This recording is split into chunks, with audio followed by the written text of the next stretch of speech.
Bien, buenos días a todos, ¿cómo están? Muy buen día, Miguel. ¿Cómo Hola, buen estás? día. Rodrigo, gusto saludarte. Buen Buen día, día. Christopher. Bien, saludo a todos quienes están ya conectados en la sesión de hoy día, quienes van a ver la grabación posteriormente. Les damos la cordial bienvenida y también comenzando esta sesión ya de la última semana, sesión de día 24 de enero, en la cual vamos a dar algunas indicaciones ya con respecto a las evaluaciones finales que corresponden esta semana, recordar algunos datos que dimos la semana anterior y también revisar lo que son los últimos capítulos. Ya con eso estaríamos terminando lo que son los contenidos del curso IT Essential y por ende ya dar pie a lo que es la activación de los exámenes. Entonces, antes de comenzar la revisión de los últimos capítulos que corresponden a seguridad y lo que es el trabajo del técnico TI, eh, ya recuerden realizar todo lo que son los exámenes de capítulos, como lo hemos mencionado varias veces, esta semana se cierran. De hecho, están activos ya, están activos todavía para que los puedan rendir en esta semana. Y también está activo lo que es la evaluación final, ¿ya? La evaluación final. Para rendir la evaluación final, tienes que tener los capítulos ya hechos, todos los exámenes de capítulos, de los 14 capítulos, también los puntos de control y realizar lo que es la actividad llamada comentarios del curso. ¿Ya? Yo estoy en la plataforma, ¿cierto? Estoy mostrando, en este caso, el contenido del curso como estudiante y hay una actividad que se llama comentarios del curso que ya está activa, ¿ya? En la cual es el feedback o retroalimentación o opinión que tienen ustedes frente al curso en cuanto a contenidos, qué les gustó, qué les pareció, ¿ya? Es una evaluación que está disponible en español y en inglés, no dura más de 10 minutos, son unas 15 preguntas y no tiene puntaje asociado a la nota, es decir, es una actividad más que nada de retroalimentación, pero es necesaria para que se active el examen final, ¿ya? Si ustedes pueden ver, por ejemplo, el examen final viene a continuación de lo que es comentarios de curso, pero está desactivado, dice restringido, porque para poder rendirlo tiene que hacer primero comentarios de curso. Entonces una vez que terminan esa actividad, comentarios de curso, se les va a activar el último examen, ¿ya? El examen que es de los capítulos 1 al 14. Ese examen de los capítulos 1 al 14 es un examen también online, tal cual los que han hecho de cada capítulo en forma individual. Tiene más tiempo de ejecución, dura 2 horas 30 para por realizarlo. Tienes entre 50 preguntas aproximadamente. Como son aleatorias estos exámenes, algunos tienen más o menos preguntas, 45, 50, 55. Y eso depende, ¿cierto?, de la cantidad de actividades prácticas que aparezcan o tipos de preguntas que son de selección múltiple, verdad y falso, unir conceptos, seleccionar una o dos o tres respuestas en algunos casos, completar un comando con una palabra, etcétera, ¿ya? Así que son bastante aleatorios los exámenes y tienen en algunos casos, más o menos preguntas según los puntajes que tengan cada una de ellas o según el tipo de examen que le aparezca. También está disponible en español y en inglés. Dura 2 horas 30 como tiempo máximo para ejecutar y tienen un intento para realizarlo. ¿Ya? Así que este examen está disponible hasta el día viernes 28 de enero hasta las 23:59, es decir, hasta antes de la medianoche se cierra lo que es el examen final, se cierra lo que son los exámenes de capítulos también, y también es el plazo para mandar la evaluación práctica, la microclase, que es la otra evaluación práctica de 30% que se suma con la evaluación final. ¿Ya? Así que el día viernes nosotros mandamos las instrucciones, explicamos en qué consistía esa evaluación final y con esa también, en realidad todas las actividades sumativas cierran el día viernes 28. ¿Ya? Por lo tanto, el día viernes 28 tienen que tener los exámenes de capítulos listos, los puntos de control también listos, el examen final, ¿ya? Comentarios de curso y también lo que es la evaluación de habilidades prácticas, que es la microclase. Así que el viernes se cierra todo lo que es actividades, las notas, ¿cierto?, se obtienen con toda la actividad rendida. Algún examen no rendido queda como 0 puntos y por lo tanto me baja el promedio. Y recuerden que para aprobar hay que tener un promedio de 80% de exigencia como mínimo. ¿Ya? Con eso se aprueba el curso de instructor. ¿ya? Así que es importante que se planifiquen esta semana. Hoy día revisamos los últimos capítulos, el miércoles, perdón, igual nos vamos a conectar para responder nuevamente o recordar lo que son algunas fechas importantes, pero ya con materia de capítulos terminamos hoy. Y el día viernes cerramos, también nos conectamos para ir haciendo el cierre de las actividades del curso y luego, ¿cierto?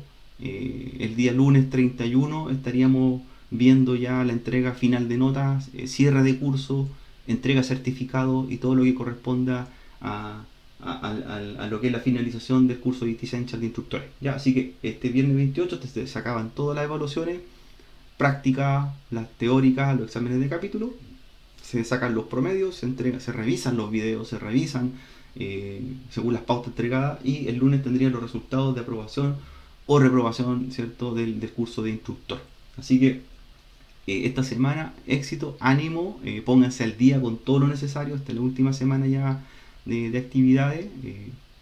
Más que nada, ustedes coordinen sus tiempos y aprueben, ¿cierto? exitosamente para que puedan dictar este curso como instructores a mediados de marzo, ¿cierto? en la institución que están trabajando. Así que eso es más o menos lo que quería comentarle antes de comenzar. Y recordarle igualmente, yo le envío un correo recordatorio para que recuerden que tienen que hacer este examen y las actividades que quedan pendientes. Así que eso es la parte inicial primero del curso. Ahora vamos a revisar lo que es el último capítulo, ¿ya? El último capítulo, y con esto ya se cierran los contenidos teóricos. También recuerden que ustedes tienen que elegir un capítulo de los 14 y un tema específico del capítulo para presentarlo en la microclase. Eso también queda a elección de cada uno. El capítulo final habla de un tema que también se fue agregando en las últimas versiones de IT Essentials, en la versión 7, que es seguridad, ¿ya? Y un enfoque específico en lo que es ciberseguridad. Ese es como el área en la cual está enfocado este capítulo, que permite también darle un interés para los estudiantes que a futuro quieran dedicarse o ver contenidos de capítulos similares o cursos similares de Cisco, como Cyber Security Center, por ejemplo, o Introducción a Ciberseguridad, o Seguridad Cibernética, o CCNA Security, o CCNA CyberOps, que son las líneas ya más avanzadas de cursos de seguridad, y este es el pie para que ellos se interesen. Y también es un tema, ¿cierto?, que no solamente es emergente, sino que es un tema que tenemos presente todos los días en el ámbito de lo que es la protección de datos. Así que también este curso es bastante interesante para algunos alumnos y la idea también es sacarle un provecho de la mejor forma posible. Este capítulo habla de lo que son las amenazas de seguridad, qué es lo que nos puede atacar en una red o ataques que podemos sufrir respecto a nuestros datos o redes corporativas. También habla de procedimientos, que es el otro ámbito de proteger nuestros datos, o procedimientos de seguridad para resguardar lo que es los datos de información. También habla de lo que es la protección con respecto a las estaciones de trabajo, que eso es el punto clave de nuestro curso, pensando, ¿cierto?, en oficinas, redes pequeñas, cómo protejo nuestro equipo, en este caso con sistemas operativos Windows, algunas técnicas, entre ellos políticas, administración de configuraciones, ¿ya? También protección de la red inalámbrica, toca este curso con respecto a seguridad inalámbrica el capítulo, y termina con los procedimientos de resolución de problemas de seguridad, también basado en los 6 pasos, como lo hemos visto en capítulos anteriores. Hoy día, en la primera parte, podemos destacar que las amenazas pueden ser de todo tipo. Hoy día nos encontramos con muchos tipos de amenazas que afectan hacia nuestros datos, principalmente almacenados o en dispositivos en los cuales trabajamos diariamente.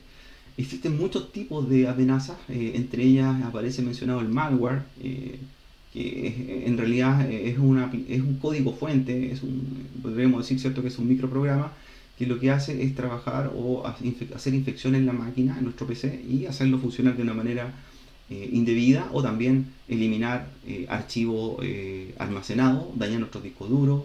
Pueden también, ¿cierto?, afectar lo que es la recopilación de información de datos privados del usuario, o en algunas ocasiones abrir ventanas, ¿cierto?, emergentes para redireccionar a sitios que no son los sitios oficiales de ciertos contenidos, ¿ya? Así que puede presentarse el malware de distintas formas y con distintos fines.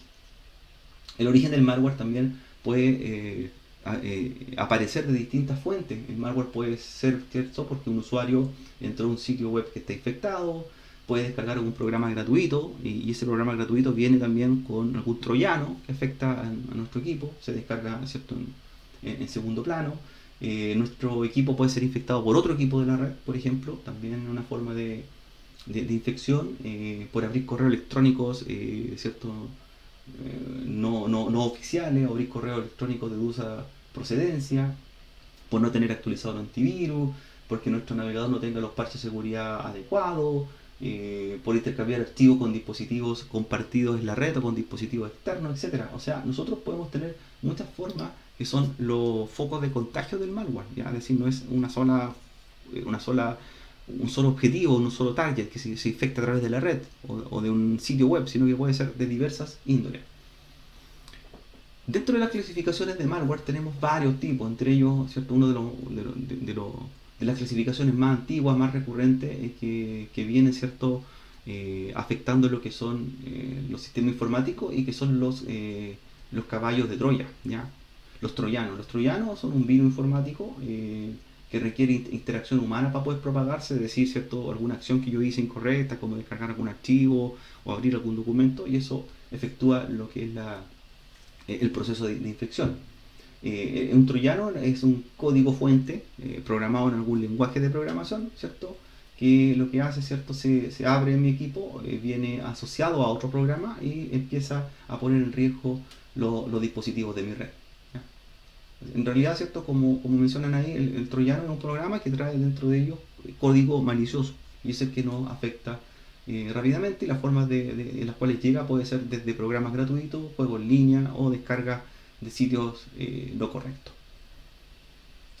También existen otras clasificaciones como el adware, ¿ya? El adware también es un tipo de malware, así como el troyano, que son anuncios, ¿cierto? Estos anuncios en ventana emergente que muchas veces abren cuando entramos a sitios, portales o algún tipo de plataforma o red social y nos redireccionan, ¿cierto?, a sitios diferentes al contenido que queremos ver. Eso es un adware. Está también el ransomware dentro de esas clasificaciones, que el ransomware eventualmente es la técnica en la cual se ocupa por parte del atacante para poder capturar los datos y cobrar, ¿cierto?, cifrarlos y cobrar por la desencriptación de ellos, ¿ya? Es una forma o una amenaza en la cual se pide un rescate de los datos que están cifrados. De lo contrario, si no hago un pago, los datos, ¿cierto?, son borrados ¿cierto?, o dañados. Están los rockets también, que es otra clasificación de malware, que los rockets también son difíciles de detectar y se ocupan como, en este caso, aplicaciones que lo que hacen es obtener nivel de administrador en los equipos, es decir, entrar en un perfil de usuario o superusuario. Están los spyware, que son muy similares a los adware y lo que hacen es recopilar información, ¿cierto?, para enviarla a terceros. Y los gusanos, ¿cierto?, que también son los más populares, son los programas o microprogramas que se replican miles de veces dentro de mi equipo y hacen, en este caso, aprovechamiento de las vulnerabilidades de nuestro sistema operativo o de antivirus. Entran de esa forma y infectan nuestro equipo. Existen también así varias soluciones para poder prevenir un poco lo que es el malware o mitigar lo que son, en este caso, los efectos del malware. Importante, ¿cierto?, ocupar herramientas que nos permitan estar actualizados constantemente. Hoy día la mayoría de los software antivirus trabajan con programas anti-malware, vienen incorporados dentro de sus herramientas de heurística, que es detectar, ¿cierto?, las mutaciones o detectar un poco el trabajo que van haciendo los virus cuando van cambiando y van, ¿cierto?, actuando de una forma diferente. Los programas anti-malware detectan, bloquean todo tipo, ¿cierto?, de estos programas maliciosos como troyanos, rogues, ransomware. Los keylogger, perdón, que son los registradores de teclado, que también es un tipo de virus que detecta las capturas del código ASCII de nuestro teclado y lo envía, ¿cierto?, con otro fin. Lo importante es mantenerlo actualizado, ¿ya? Eso es súper importante, el tipo de malware, anti-malware que tengamos, o si nuestro antivirus también tiene este tipo de herramientas, tenerlos al día, ya que constantemente, ¿cierto?, están apareciendo nuevas modificaciones o comportamientos diferentes, ¿ya? Así que eso es importante también como firma o proceso de detección. Por eso es importante. También otro factor. Los malware requieren muchas veces o se detectan porque no traen una firma digital, ¿ya? Las firmas digitales son un hash o una secuencia numérica que muchos desarrolladores agregan a sus aplicaciones para identificarlas que sean, obviamente, las aplicaciones oficiales que estoy descargando, ya es como una numeración única. Y por lo tanto debo asegurarme que traiga ese archivo de firma digital incorporado a mi programa base. Si no lo trae, probablemente es que sea un software malicioso. Ahora, ¿cómo reparo los sistemas operativos infectados? Eso es importante, ya que la idea es siempre mantener una metodología de ser proactivo, es decir, anteponerme antes de la infección, ¿ya? Anteponerme. Por lo tanto, lo que se necesita en ese caso es poder tener nuestro sistema operativo actualizado y también tener algún tipo de acción que me permita recuperar mi sistema. Por lo tanto, se pueden tener activadas lo que son la restauración o puntos de restauración en nuestro equipo. De esa forma, en el caso de que tenga algún tipo de infección, yo pueda volver a un punto anterior y obviamente recuperar y limpiar el archivo que es infectado, que está almacenado, pero volver a una configuración anterior sin ese archivo, ¿ya? Esa es una técnica. Por lo tanto, ahí se puede reservar un espacio dentro de las configuraciones del sistema operativo para que en caso de tener algún tipo de infección vuelva a un estado anterior. Christopher, ningún problema con lo que me comenta por el chat. ¿Ya? Es importante que revisen la clase posteriormente. Muchas gracias, Rodrigo. Gracias, que estén bien a todos. ¿Ya? Con respecto a los ataques, ¿cierto?, de red, también se consideran un foco de infección. Un ataque a la red en realidad es como el atacante trata de buscar información u objetivos en los cuales nuestras máquinas puedan ser vulneradas, ¿ya? Estos ataques de la red pueden ser ataques externos, en los cuales el atacante busca información, direcciones IP para poder, ¿cierto?, acceder. El atacante utiliza herramientas como Nmap para poder detectar los puertos que tenemos abiertos en nuestros computadores, los puertos lógicos, los 65.000 puertos lógicos. Analiza vulnerabilidades con algunas aplicaciones como Nipper, Secuna, PCI, por ejemplo, y finalmente envía lo que son servicios para atacar directamente la máquina denominados los meta-exploit, ¿ya? Los exploit, ¿cierto?, que hacen explotación de vulnerabilidades en las máquinas. Hay tipos de ataque de red que van directamente basados a lo que es el protocolo TCP/IP.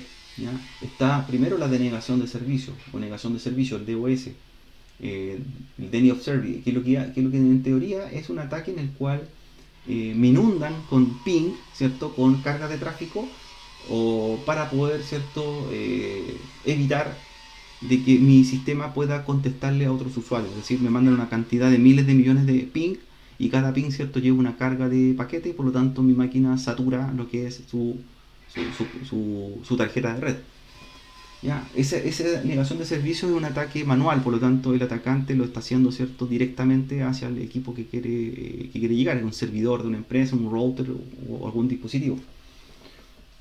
La denegación de servicio distribuida, la DDoS, la diferencia de la anterior es que es un ataque programado y sincronizado por un atacante y por varias máquinas zombies. Por lo tanto, es más sofisticado este tipo de ataque, y lo que hace ahí, en este caso, el ciberdelincuente es infectar primero varias máquinas para hacerlas trabajar en forma, en este caso, zombie, es decir, apoderarse de sus funciones y entre miles de máquinas hacer un ping a un equipo de destino. Por lo tanto, es un ataque mucho más complejo. ¿Ya? Está el ataque también, o técnica de hombre en el medio, man in the middle, que es donde el atacante intercepta la comunicación entre dos dispositivos. Por ejemplo, el atacante utiliza herramientas como Wireshark, donde analiza el tráfico entre dos equipos y él con eso puede sacar información que le sea relevante para un futuro ataque. ¿Ya? Principalmente en la red inalámbrica es muy afecto a este tipo de ataques de TCP/IP.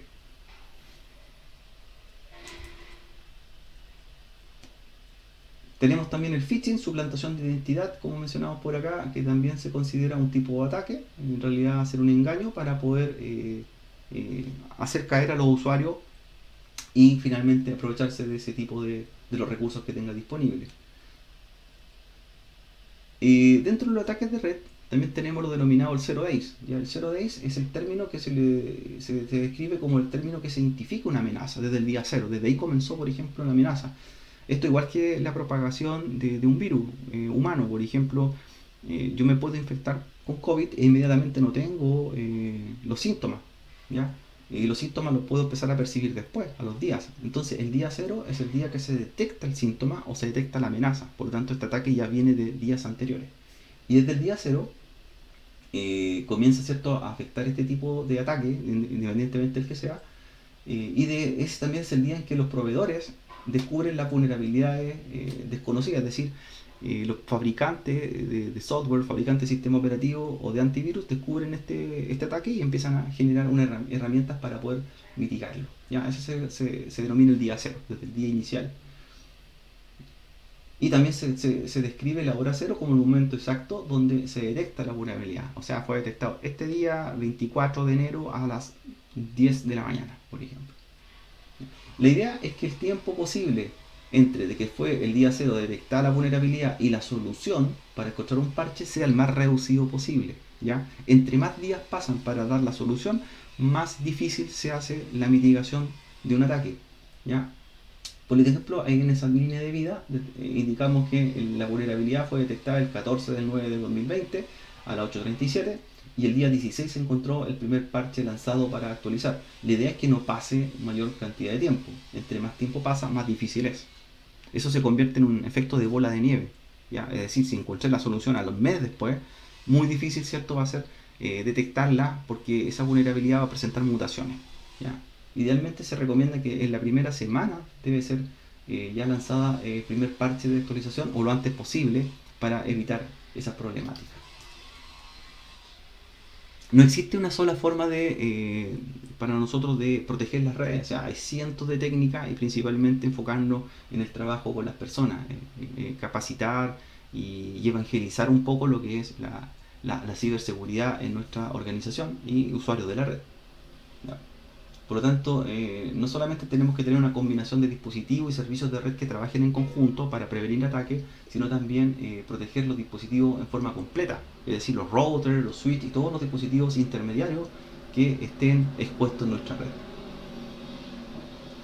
Una de las técnicas también bastante utilizada hoy día por los ciberdelincuentes es la ingeniería social. ¿Ya? La ingeniería social no requiere un gran conocimiento técnico o herramientas para poder hacer algún tipo de ataque, a diferencia, ¿cierto?, de los exploits, de los malware, una creación de un malware o una infección de una máquina en forma remota, sino que este más que nada es un ataque directamente asociado a las personas, en lo cual hace confundir, ¿cierto?, o embaucar. Es decir, la ingeniería social es el llamado, por ejemplo, telefónico que hacen a una persona y tratan de hacerse pasar por un banco o por un familiar. ¿Ya? Esa es la ingeniería social, el embaucamiento. ¿Ya?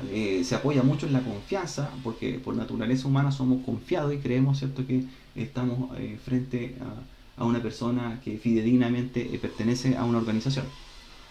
Por eso es uno de los ataques hoy día más expuestos, lo que es dentro de todas estas herramientas en la ingeniería social. Técnicas de ingeniería social. La ingeniería social, ¿cierto?, tiene muchos de los pretextos para poder hacer caer a las personas, suplantar identidad, hacerse pasar por otros, enviar el correo no deseados también para poder, ¿cierto?, hacerse pasar por organizaciones, utilizar señuelos para poder hacer caer a la persona, pero principalmente, ¿cierto?, esas son las formas con que el delincuente hace lo que es la ingeniería social.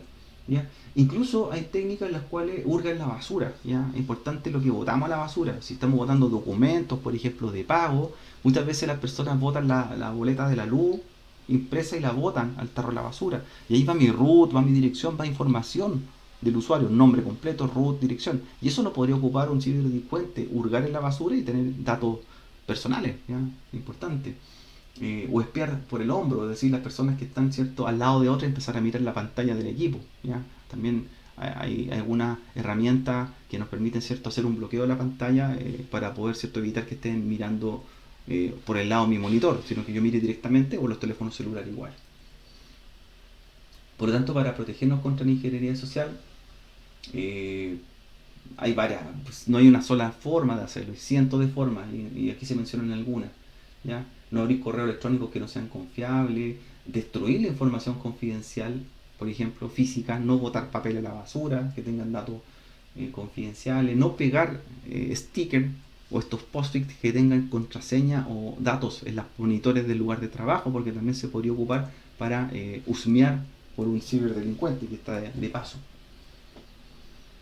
Con respecto a los procedimientos de seguridad, existen estándares que son las políticas. Una política de seguridad tiene un objetivo de crear una regla que nos permita a nosotros trabajar en forma homogénea por todos los funcionarios de una red o de una organización y que permita de esa forma trabajar bajo las mismas especificaciones. ¿Ya?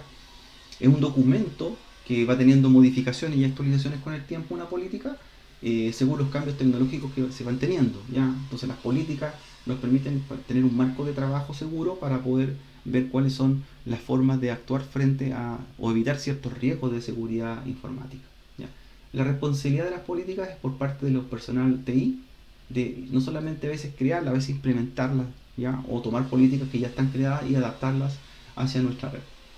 ¿Ya? Las políticas, ¿cierto? De seguridad identifican los protocolos que yo quiero aplicar cuando encuentro infecciones, cuáles son las amenazas que puedo tener en efecto, cómo proceder frente a una infracción de seguridad, porque muchas veces los usuarios de las organizaciones cometen infracciones al desbloquear páginas o ver correos que no correspondan, por ejemplo, o instalar aparatos que no son de la empresa. Entonces, por eso hay que ver cómo actuamos frente a una política, y también las políticas de seguridad nos permiten identificar y trabajar bajo ciertos estándares. Por ejemplo, que las contraseñas tengan ciertos largos, políticas con respecto al acceso remoto, políticas con respecto al manejo de incidentes, etcétera. Entonces tenemos varios tipos de categorías de políticas, ¿cierto?, que son apuntadas a la autenticación e identificación. Tenemos políticas de contraseña, políticas de acceso remoto, de mantenimiento de la red. Es decir, las políticas pueden tener diversos ámbitos y hay que respetarlas dentro de la organización, ¿ya? Hacerlas respetar porque son claves para que mantengamos la seguridad correcta de nuestros datos. Hay políticas que van orientadas no solamente al software o al sistema operativo, sino que políticas que también van al hardware, principalmente pensando en que pueda tener cierto robo de equipo o cómo yo me enfrento a ello, o a la pérdida de datos. Tenemos también la seguridad física, como mencionamos. Esta seguridad apunta a cómo tengo acceso al lugar físico donde están los dispositivos y cómo los protejo. Control de acceso, principalmente. Tener área restringida, el lugar físico donde instalo mi equipo de computación y servidores, y mi equipo de red, que no sea un lugar de uso público o que cualquier persona, ¿cierto?, pueda acceder a ella. Por eso la política de acceso físico también aparece dentro de las categorías principales de políticas de seguridad. Dentro de estas políticas de seguridad física, cosas tan sencillas como poner llaves, por ejemplo, un bloqueo convencional, tener la puerta con llaves donde están los equipos sensibles de la red, con cerrojo, con bloqueo electrónico, con sensores biométricos se puede utilizar hoy en día, ¿cierto? Y sin fin de herramientas que me permiten asegurar, en este caso físicamente, las dependencias donde están los equipos. Lo importante es que se adecúen y se utilicen alguna de ellas, ¿ya? O más de una de ellas para tener una doble barrera de seguridad. En algunos casos se utilizan lo que denominan los traps o trampas, que nos permiten, por ejemplo, tener puertas o lugares falsos para evitar, en el caso de un robo físico de datos, tener una puerta oculta donde está obviamente los equipos en forma segura y una puerta que no me lleve a nada. Eso se llaman trampas, ¿ya? Dentro de los planos de regulación de diseño de data center también se considera tener las trampas. Muchas empresas utilizan este tipo de forma física de las oficinas para evitar también algún tipo de riesgo con respecto al robo físico de información.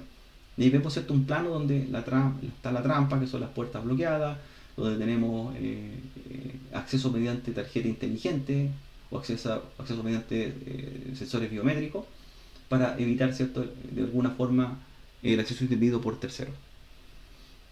Con respecto a la protección de los computadores y hardware de red, este tipo de política afecta desde el cableado hasta el equipo en sí. Es decir, puedo tener estar afecto a ataques físicos, es decir, vandalismo. Se puede considerar un tipo de ataque que afecte el correcto funcionamiento de mi red, es decir, si me cortan los cables, es un tipo de vandalismo, el cual no solamente voy a perder la transmisión de datos, sino que también voy a tener un tiempo de uptime bastante largo, es decir, mucho tiempo con mi red abajo.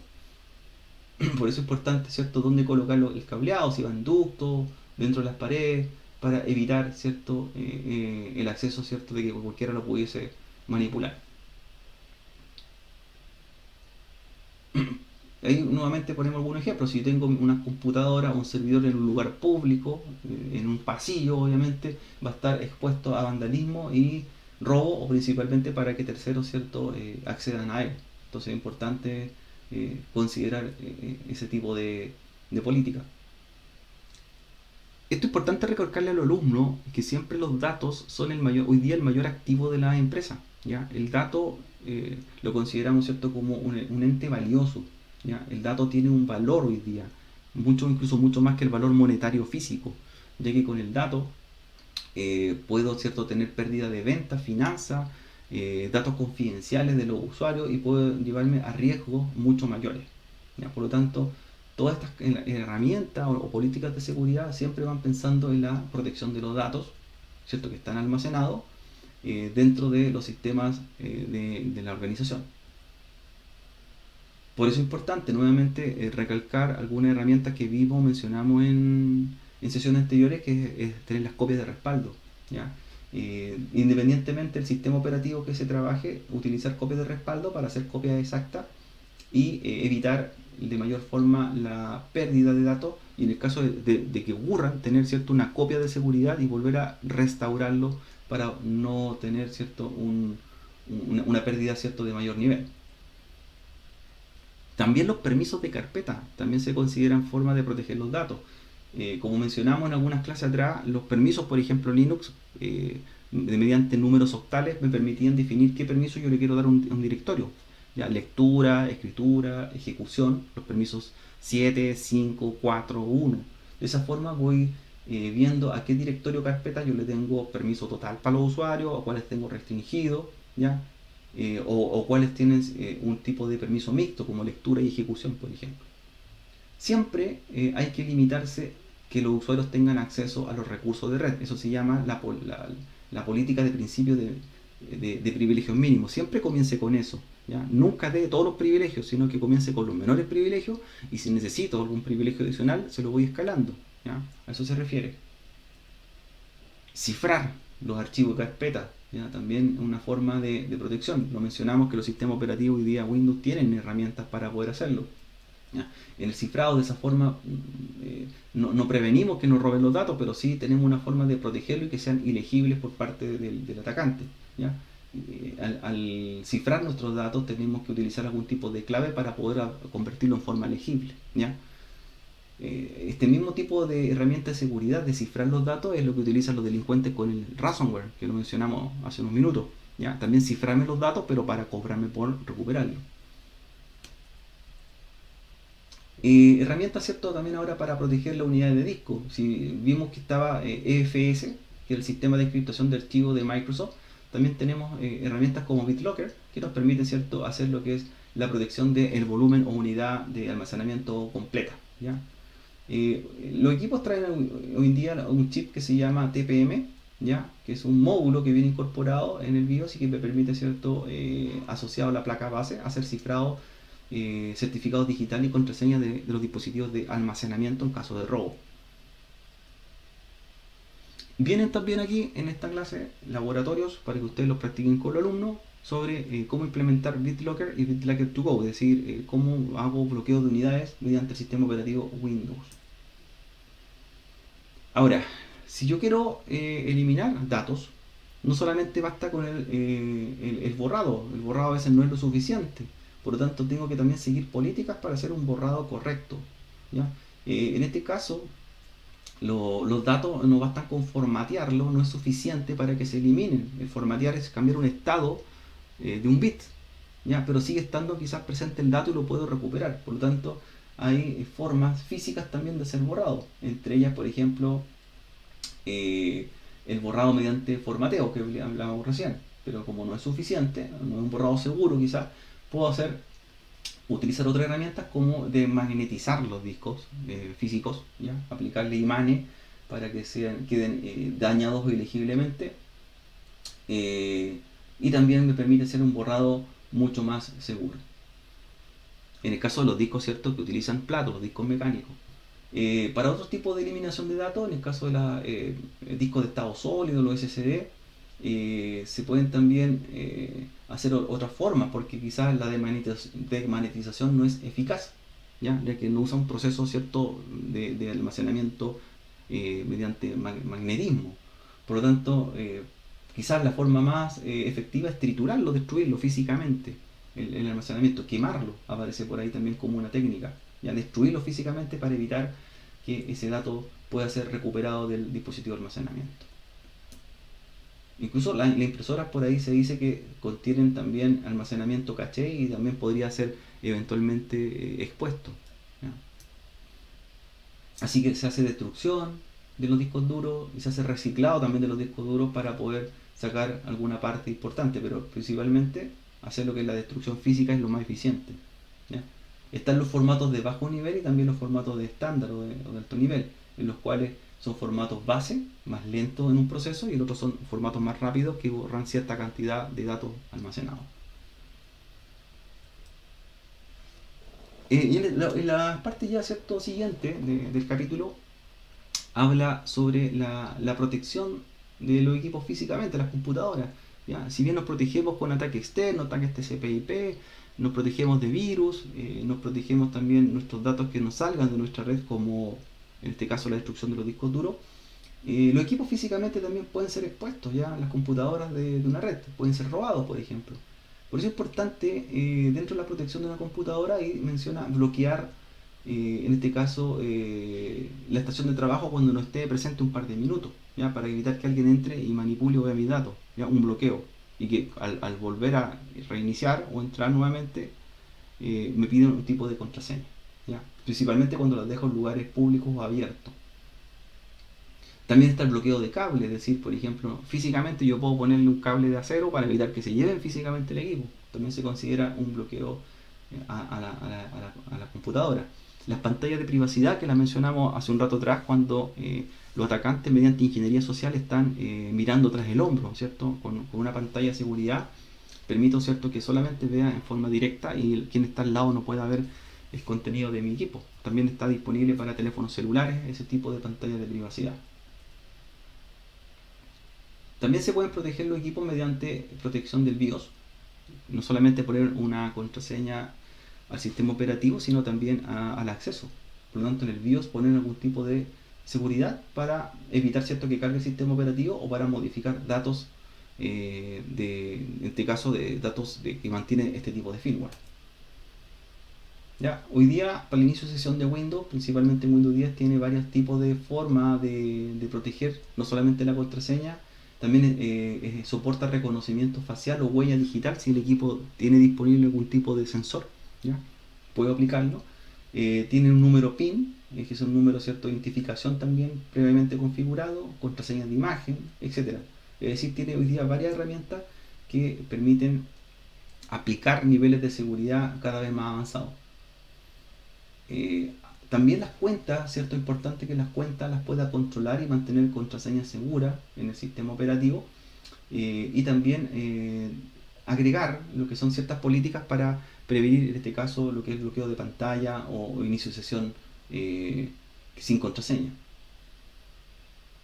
Con respecto a las contraseñas, que también el capítulo lo menciona, y aquí es importante a los alumnos que le recalquen, si bien existen políticas de contraseña que me exijan una longitud mínima, es decir, que tenga una cantidad de caracteres mínimos, que sea compleja, que utilice valores diversos como números, letras, mayúscula y minúscula, que sea diversa para evitar, ¿cierto?, que cada contraseña sea igual. Y es un grave problema que ocurre, que muchos usuarios usan la misma contraseña para todo, ¿ya? Por eso se habla de que la contraseña sea diversa, es decir, que la contraseña que ocupo en la empresa no sea la misma que ocupo en la red social o mi correo electrónico, ¿ya? Y también que las contraseñas tengan un tiempo de vida. Eso quiere decir que caducan y hagan que el usuario, usted como técnico, tenga que cambiarla, o obligue en este caso al usuario que la cambie cada cierto tiempo. Entonces es súper importante que se lo recalquen a los estudiantes cuando estén enseñando este capítulo, ¿ya? Las políticas de seguridad y contraseña. Ahí aparece también, ¿cierto?, dónde se almacenan o cómo yo cambio estas políticas de seguridad local, ¿ya? En sistema operativo Windows se puede hacer, en herramientas administrativas, políticas de seguridad local. En Windows 10 también se puede abrir la herramienta Sexpool MSC. Y también se puede hacer en servidores Windows Server basados en controladores de dominio con Active Directory, donde ya hay controlo políticas para toda la organización, versus cuando controlo una política local es para el equipo simplemente, ¿ya? Una política de contraseña, por ejemplo, la puedo aplicar en una estación de trabajo, pero ya si quiero hacer políticas que afecten a toda la organización, ahí debo implementar ya servidores Windows con Active Directory y asociar cuentas a este servidor.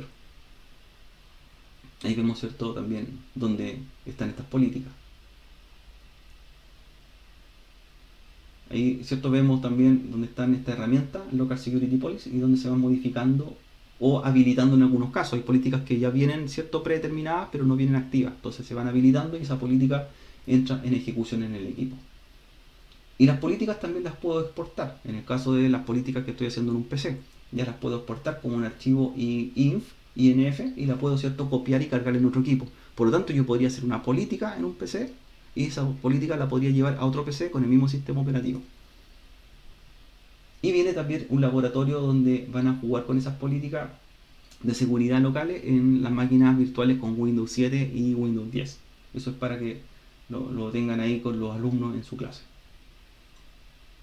Las cuentas, también es importante hacer un mantenimiento y seguimiento, es decir, saber cómo están entrando los usuarios, tener cuentas de invitados, saber cuándo iniciaron sesión, también ver cuántos inicios de sesión fallidos tuvieron, por ejemplo. Esos valores yo los puedo encontrar en el visor de eventos y también en el registro de eventos que va teniendo el sistema operativo. Yo puedo ver, ¿cierto?, cuántos inicios de sesión ocurrieron, a qué hora, y me permitiría saber, ¿cierto?, si el usuario está entrando fuera de un horario de trabajo, si está accediendo en una jornada diferente a la jornada laboral. ¿Ya? Para ello, ¿cierto?, existen también controles hoy día de cuenta, como la herramienta UAC que incorpora Windows 10, que me permite, ¿cierto?, administrar y controlar lo que son las cuentas de usuario, y también utilizar algunas herramientas que me permitan manejar las cuentas locales, ¿ya? Eso lo hacen en el User and Group. Ahí miren algunos ejemplos, ¿cierto?, donde lo hago, que se proponen para poder aplicarlos después en las máquinas virtuales. Ahí explico un poco que a las cuentas yo las puedo bloquear temporalmente, les puedo asignar a un grupo, y si el grupo tiene ciertos privilegios, la cuenta va a tener esos privilegios también heredados, ¿ya?, etcétera. Así que ahí vienen también algunos ejemplos donde se hace. Y también se menciona Active Directory, ¿ya? Si bien en este curso no se utiliza lo que son servidores Windows, sino que es basado en estaciones de trabajo, también se muestra un poco, se comenta lo que hace Active Directory y principalmente el controlador de dominio, ¿ya? Active Directory es una base de datos, ¿cierto?, donde tenemos las cuentas de todos los equipos de una red, cuentas previamente creadas, y vamos, ¿cierto?, aplicando políticas a grupos, unidad organizativa o cuentas de la empresa, ¿ya? Ahí viene, ¿cierto?, también otro laboratorio para creación de usuarios de grupos en sistema operativo Windows y jugar un poco con esas combinaciones que tienen cada uno de ellos.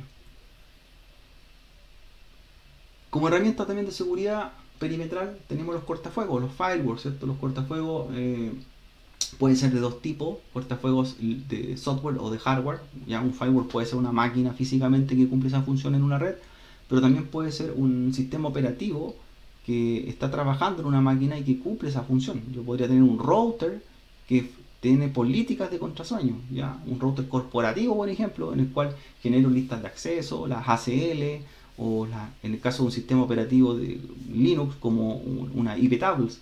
O también en mi propio router doméstico puedo tener políticas de seguridad de firewall, y eso se considera, ¿cierto?, un firewall de software.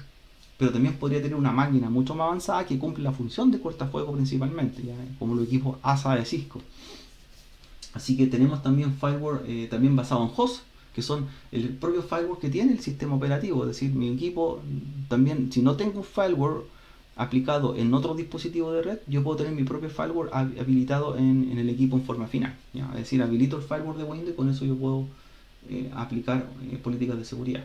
Por eso se mencionan varios tipos de firewall, corporativo, de pequeña empresa, o finalmente soluciones más avanzadas como los equipos ASA. Ahí están los firewall de software, como lo acabamos de mencionar, ¿cierto? Que son aplicaciones que corren sobre diversas máquinas. Por ejemplo, Windows 10 tiene un firewall de software, o también lo podría tener en mi router doméstico. El firewall de Windows principalmente se genera reglas de entrada y salida, ¿cierto? De protección de paquetes IP y puertos, ¿ya? Esas son las especificaciones del uso de un cortafuegos.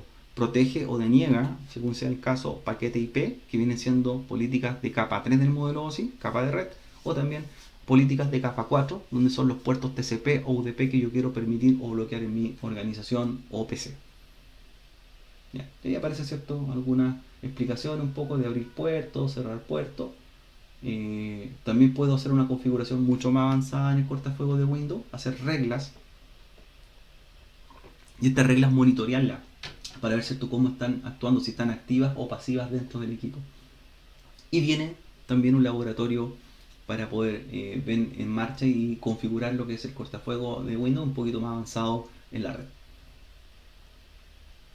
Con respecto a la seguridad web, también nos vamos a encontrar que el ámbito en este caso los ataques pueden venir por aplicaciones de terceras, por ejemplo, o herramientas externas. Por lo tanto, los navegadores son un objetivo bastante expuesto a ataques. Importante tener los navegadores actualizados al día y con las herramientas correctas de protección. ¿Ya?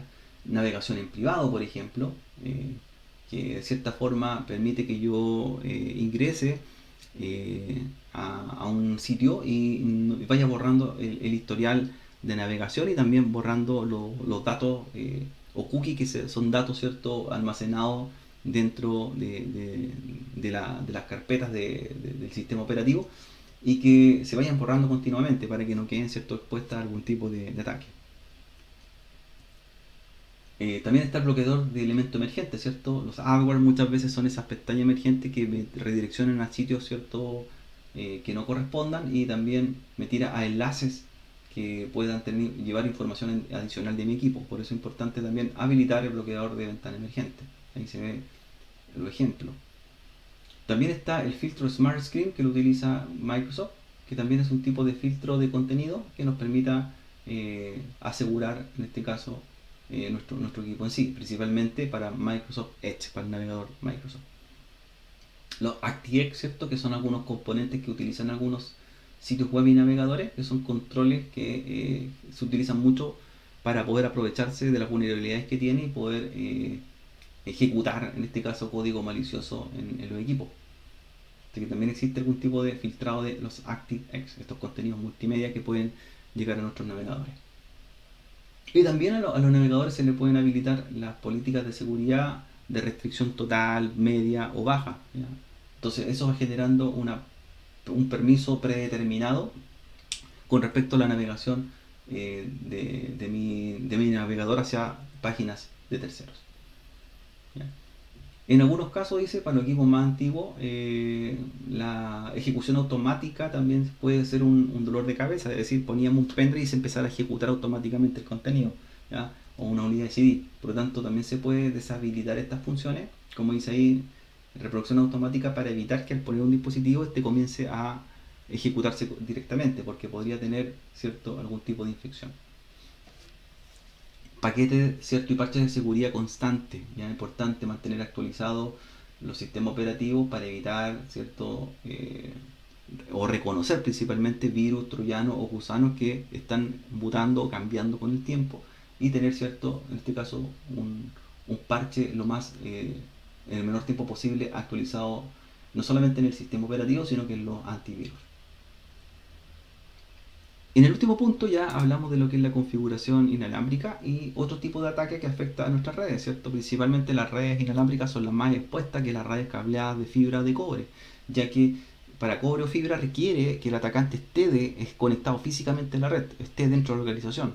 En cambio, en los ataques de red inalámbrica no requiere estar dentro de la organización, sino que simplemente poder tener contacto con las señales que se están transmitiendo por los dispositivos.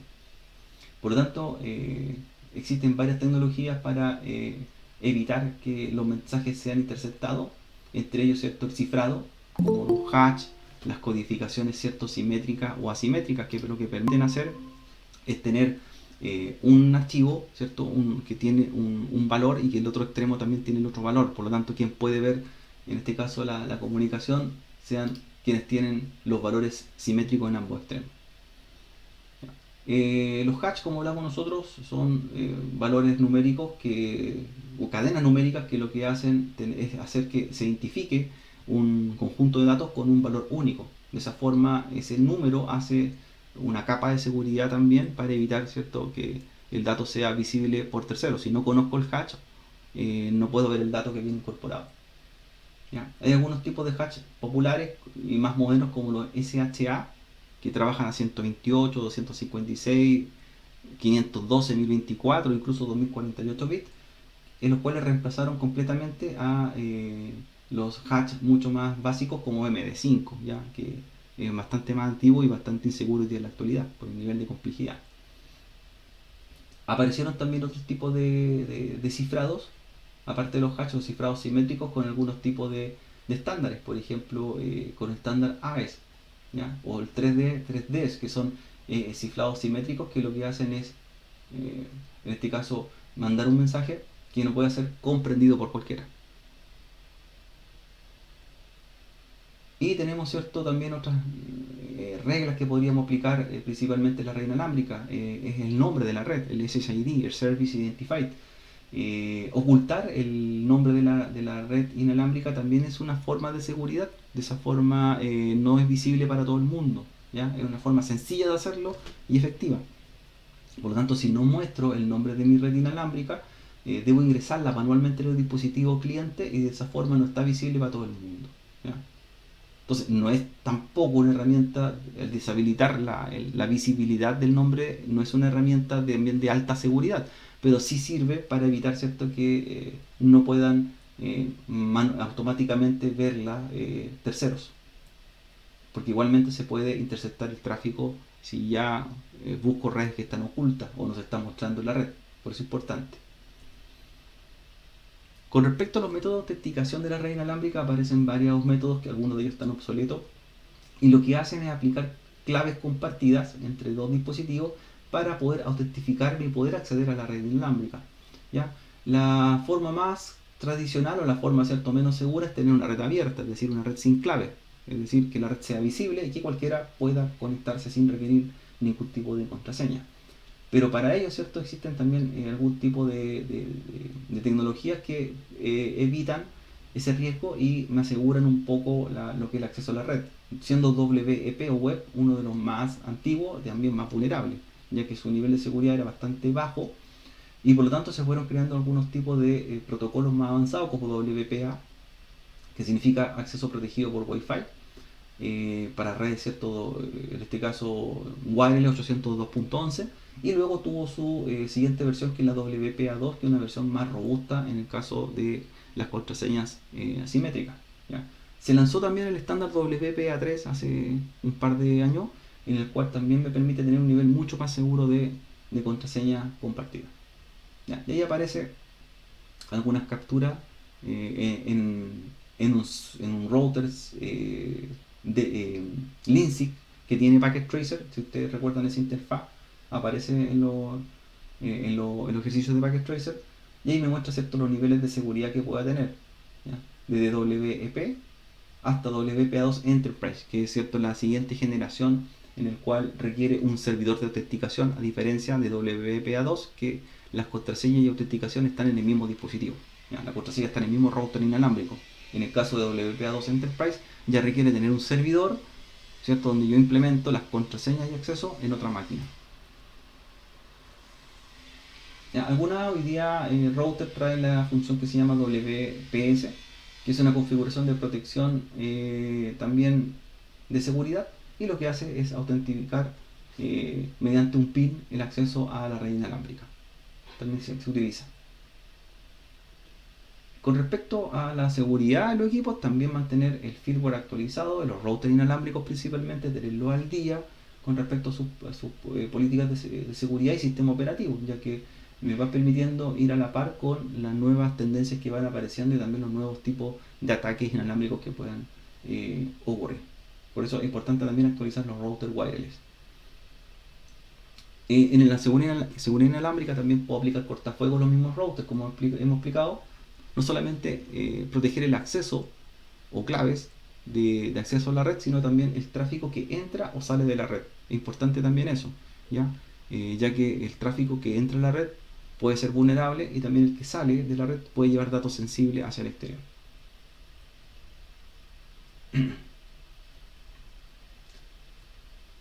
Hoy día también, ¿cierto? Tenemos algunas tecnologías que permiten que los puertos de comunicación, tanto TCP o UDP, se vayan siendo reconocidos por los dispositivos en este caso y permita que no tengamos que abrir ni cerrar puertos manualmente, ya que nosotros cuando queremos hacer o permitir o denegar un puerto lo tenemos que hacer casi manualmente en los equipos, ya.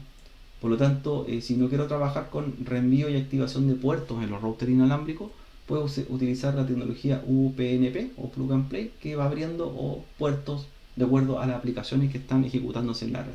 Juego, una cámara IP, por ejemplo, u otro. Vienen laboratorios propuestos también de seguridad para que los trabajen,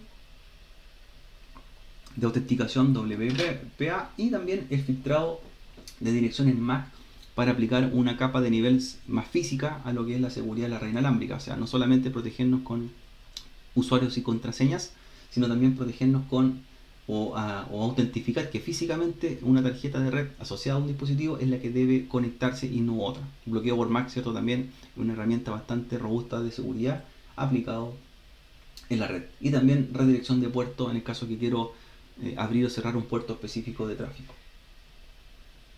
El capítulo termina finalmente que en la red inalámbrica se aplica los procedimientos, los 6 pasos, igual que en todas las herramientas de tecnologías TI, como podamos verlo, se utiliza la misma forma de resolución, ¿ya? Y aparecen algunos ejemplos, ¿ya? Comenzando por las preguntas abiertas y cerradas, ¿cierto? En la red, para poder aplicar lo que son las normativas de seguridad. Luego, establecer la causa posible, una teoría. Si tengo un poco claro la película, ver cuál de ellas podrían ser los ataques los cuales estoy sufriendo. Luego, poner en prueba la teoría, como explicábamos también anteriormente. Ejecutar, ¿cierto? La teoría que yo tengo para saber si es o no lo que pensé que era. Si es así, poner un plan de acción, ¿ya? Para mitigar o eliminar ese tipo de vulnerabilidad o ataque. Y luego, ¿cierto? Verificar si luego tras aplicar esa teoría esto, ¿cierto? Funcionó,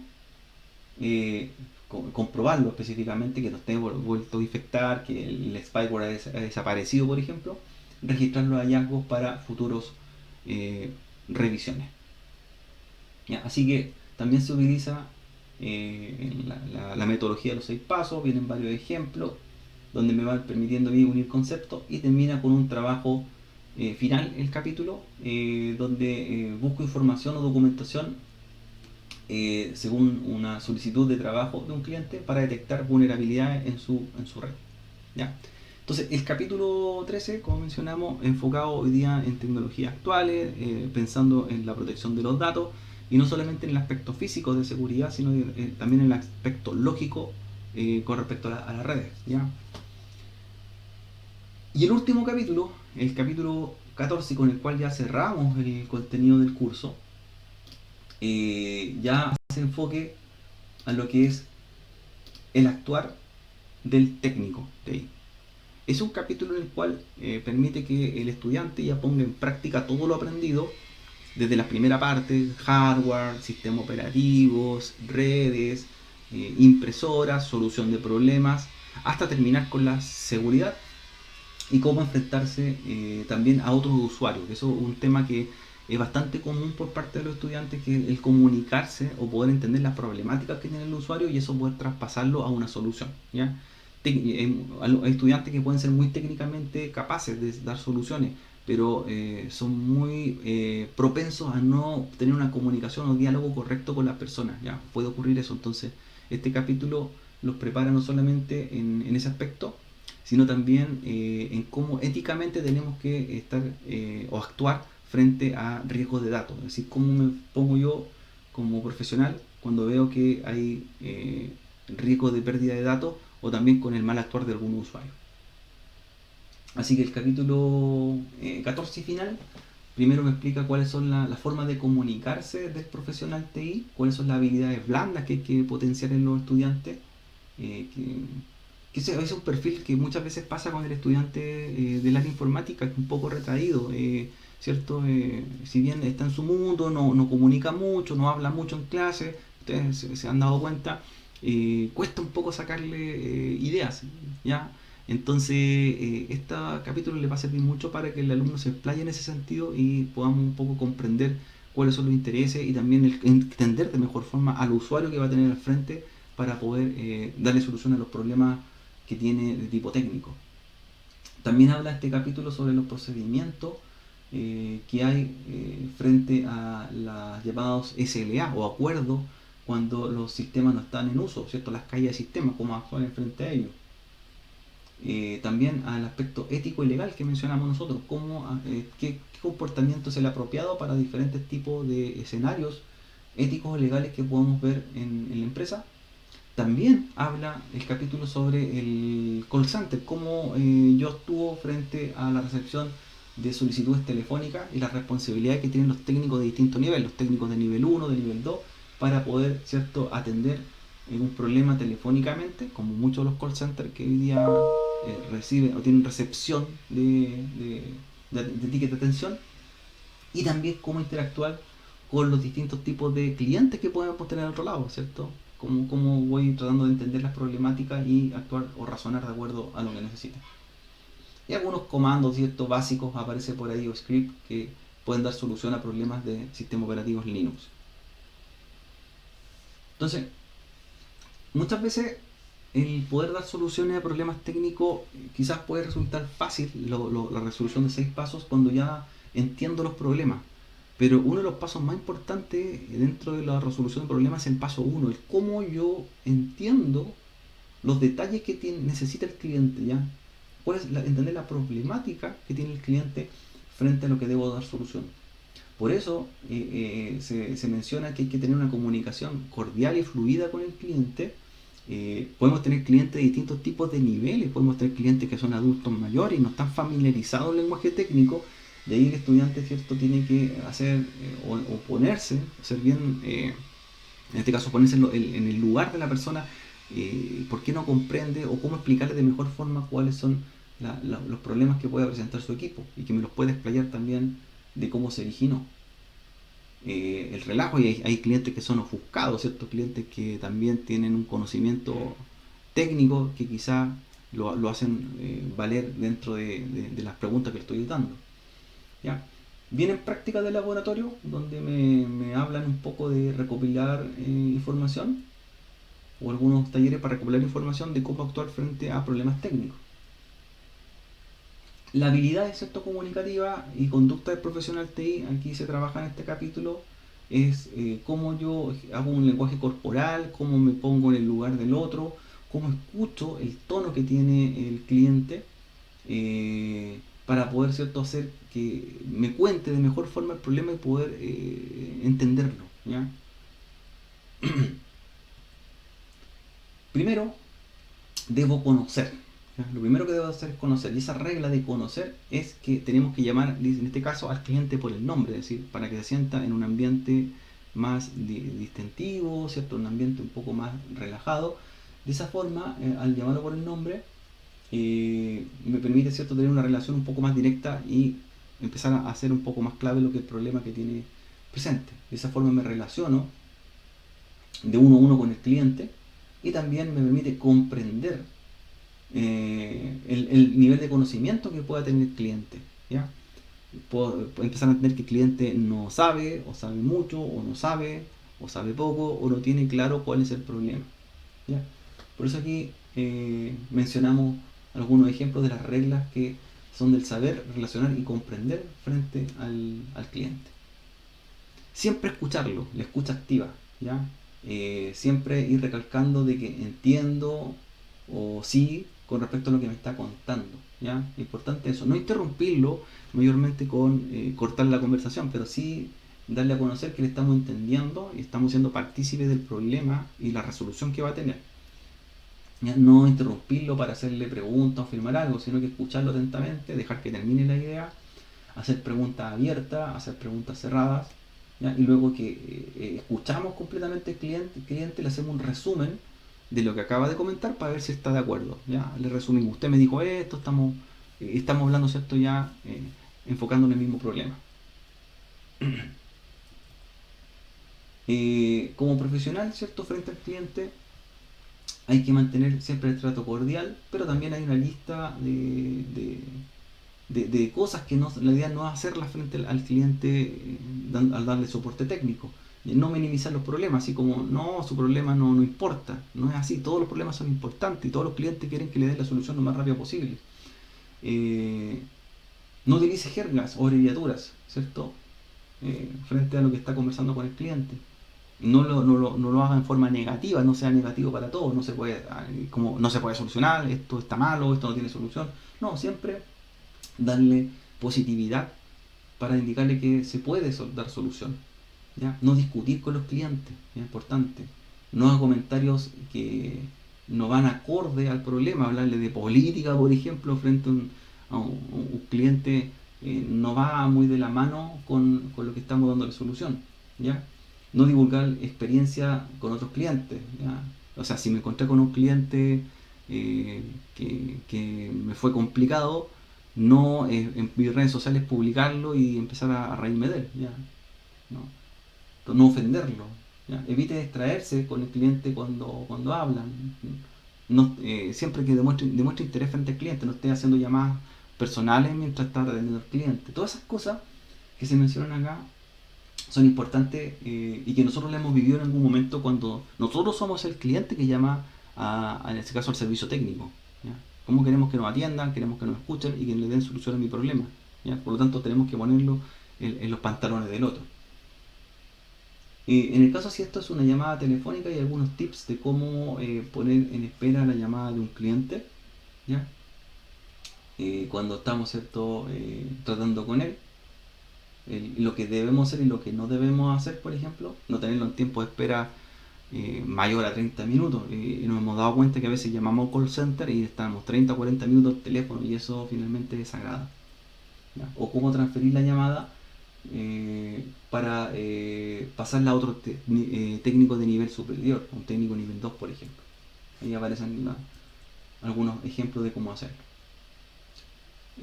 Escuchar, hacer preguntas, proporcionar comentarios, utilizar un lenguaje correcto, ¿ya?